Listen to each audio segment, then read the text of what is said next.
Before batteries, before microphones, before anything electric at all, there was a simpler way to hear. Point something big at the sound and hope for the best. People have been doing versions of this since antiquity, cupping a hand behind the ear or holding a hollowed animal horn to the head. Some coastal communities use the natural curl of a large seashell the same way, a whelk shell held against the ear, working almost exactly like a store-bought trumpet would centuries later. But the ear trumpet as a real engineered object doesn't show up until the 1600s.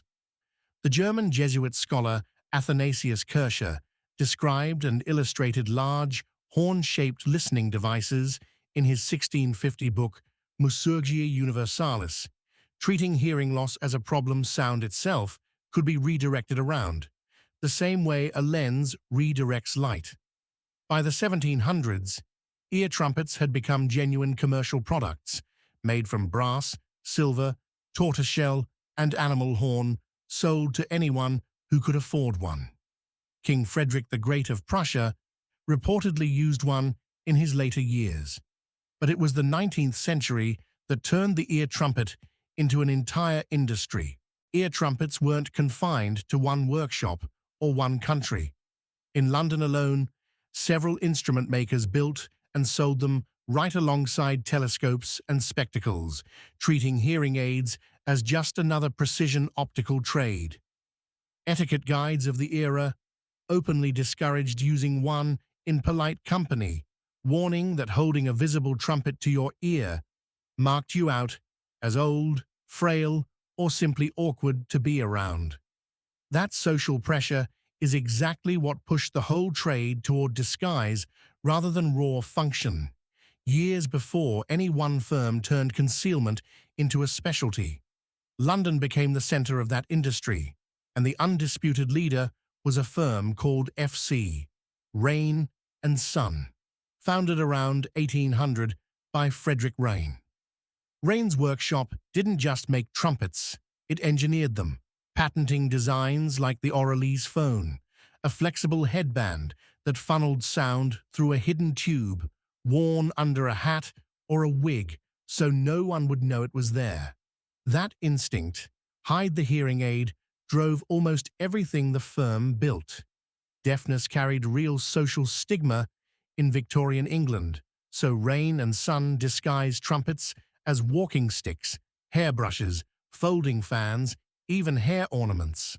A pair of miniature trumpets, small enough to tuck under a woman's hairstyle, hinged and lined in gold, survive today in a museum collection. A genuinely covert hearing aid built into personal grooming. Rain's most ambitious commissions went even further than jewelry. The firm became known for building entire pieces of furniture with hidden acoustics, an armchair with a trumpet threaded invisibly into the armrest, so a host who was going deaf could sit in company and catch a whisper from across the room without ever lifting a visible horn to their ear. It turned hearing loss into interior design, a problem you could upholster over. The most famous ear trumpet owner in history never bought one from Rhine. Ludwig van Beethoven's hearing began failing around 1798, in his late 20s, and kept worsening for the next 2 decades. His friend, Johann Nepomuk Malzel, an inventor and engineer best known for patenting the metronome, built Beethoven a series of custom ear trumpets starting around 1812, each one larger and more aggressive than the last, trying to keep pace with a hearing loss that never stopped getting worse. Beethoven used them constantly through the 1810s, funneling failing sound straight into his skull so he could keep conducting and composing. 4 of Malzel's trumpets survive today in the Beethoven House Museum in Bonn, dented and worn from daily use. By around 1818, even the largest trumpet couldn't reach him anymore, and Beethoven switched to conversation books, notebooks where visitors wrote out their side of the exchange instead of speaking it. He finished his Ninth Symphony almost entirely deaf, unable to hear the orchestra premiere it in 1824. For all its Victorian ingenuity, the ear trumpet was still just a passive cone. It couldn't amplify sound, only collect and direct more of it into the ear, and it worked far better on paper than in an actual noisy room. Its replacement came out of an unrelated field entirely: the telephone. Alexander Graham Bell's research into hearing and speech, driven partly by his own deaf mother and wife, helped lay the groundwork for turning sound into an electrical signal that could be boosted rather than just funneled.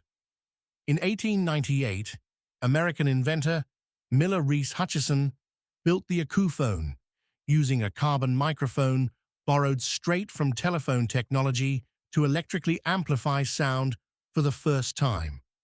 It was heavy, expensive, and tied to a desktop battery pack, nothing you could casually wear, but it worked, and Hutchison kept refining it into the more compact Acousticon, a device Bell himself endorsed in 1902. The next leap came from the same research world Bell's name is attached to. In 1947, scientists at Bell Labs invented the transistor, and by 1952, the American company Sonotone had built one into the Sonotone 1010, the first hearing aid small enough to fit in a shirt pocket instead of sitting on a desk. It still paired a vacuum tube with the new transistor, a hybrid stopgap rather than a clean break, but it proved the technology could shrink dramatically, and fully transistorized models followed within just a few years, small enough to finally hang behind the ear itself. Even so, the ear trumpet didn't disappear overnight. Electric hearing aids stayed bulky and costly well into the 1920s, when vacuum tube models like Earl Hanson's Vactuphone finally shrank the technology enough to carry in a coat pocket. For decades, trumpets and electric aids existed side by side, brass horns still handed down and used by people who simply couldn't afford the new machines. Only once those transistor models made hearing aids small enough to fit behind an actual ear did the trumpet finally become obsolete, closing out a nearly 300-year run for a device that was never anything more than a carefully shaped piece of metal. Today, ear trumpets survive mostly in museum cases and antique shops, collected as much for their strange, ornate beauty as for their history. Somewhere in that long run from cupped hands to carbon microphones to transistors, deafness went from something people tried to hide inside a hairbrush to something engineers were racing to solve out in the open, in full view. Would you have hidden yours in a hairbrush or worn it loud and proud? Follow for the next object.